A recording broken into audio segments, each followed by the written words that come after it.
Terrecord ini. Assalamualaikum warahmatullahi wabarakatuh. Perkenalkan, nama saya Nur Aisyah dengan stand BUP 003410200030 dari kelas 2A, Teknologi Laboratorium Medik. Di sini saya akan menjelaskan tentang metabolisme non-protein nitrogen. Non-protein nitrogen (NPN) adalah senyawa-senyawa nitrogen, bukan protein, yang berasal dari katabolisme protein dan asam nukleat. Yang kedua, NPN yang terdiri dari senyawa-senyawa nitrogen seperti asam amino bebas, alkaloid, vitamin, nitrat. Kemudian yang ketiga, terdapat lebih dari 15 NPN berbeda dalam plasma dengan konsentrasi total nitrogen 250 sampai 400 mg per liter. NPN terbesar adalah urea 45%. Zat-zat yang tergabung dalam NPN diantaranya yang pertama ureum, kreatin, asam amino, asam urat, amonia. Ureum dibentuk di hati dari katabolisme asam amino atau protein. Yang kedua, ureum merupakan produk ekskresi metabolisme protein.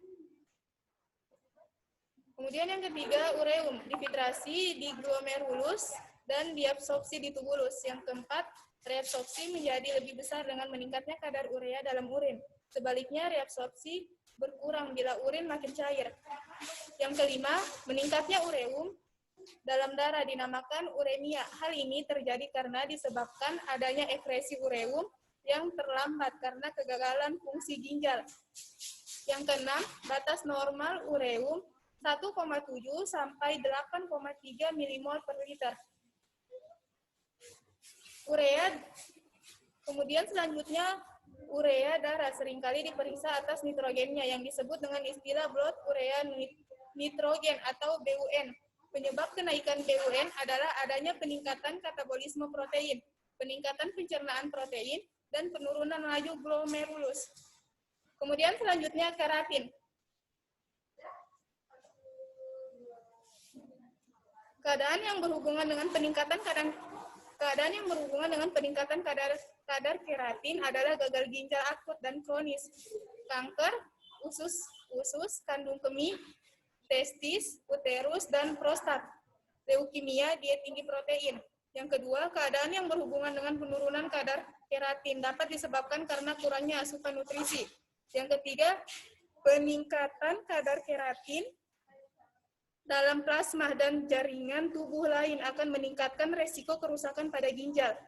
Yang keempat, keratin disekresi oleh tubulus jika konsentrasi plasma terlalu tinggi. Asam urat diangkut ke ginjal. Fungsi ginjal berpengaruh pada ekskresi asam urat. Yang kedua, dalam jumlah kecil, asam urat merupakan zat organik yang normal yang terdapat dalam urin. Kemudian yang ketiga, hiperurikemia adalah kadar asam urat dalam serum yang lebih dari normal. Yang keempat, kristal dalam urin tidak dapat larut pada pH kurang dari 6. Asam amino dapat dibedakan menjadi dua, yaitu asam amino esensial dan asam amino non-esensial. Asam amino esensial adalah asam amino yang tidak dapat disintesis oleh tubuh sehingga harus diperoleh dari makanan. Kemudian selanjutnya asam amino non-esensial adalah asam amino yang dapat disintesis oleh tubuh. Amino dibentuk oleh bakteri di usus dari protein makanan ataupun dari urea. Yang kedua, amino diserap dari usus ke dalam vena porta yang mempunyai kadar amino lebih tinggi. Gangguan kesehatan NPN. Uremia adalah keadaan toksik yang disebabkan oleh gagal ginjal. Hal ini terjadi apabila fungsi ginjal tidak dapat membuang urea keluar tubuh sehingga urea menumpuk dalam darah. Selanjutnya, etiologi atau penyebab. Kenaikan produksi urea dalam hati, contohnya seperti diet tinggi protein, infeksi, trauma, pendarahan pada saluran pencernaan, dan pengaruh obat-obatan tertentu. Penurunan pembuangan urea, misalnya obstruksi atau gangguan pada aliran kemih. Gangguan kesehatan NPN. Itu yang kedua, gout arthritis adalah penyakit yang disebabkan oleh metabolisme abnormal urin yang ditandai dengan meningkatnya kadar asam urat dalam darah.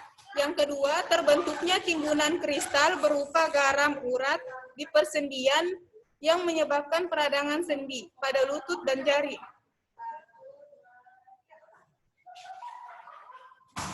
Mungkin itu saja yang dapat saya sampaikan. Lebih dan kurangnya mohon dimaafkan. Wabillahi taufiq walhidayah. Wassalamualaikum warahmatullahi wabarakatuh.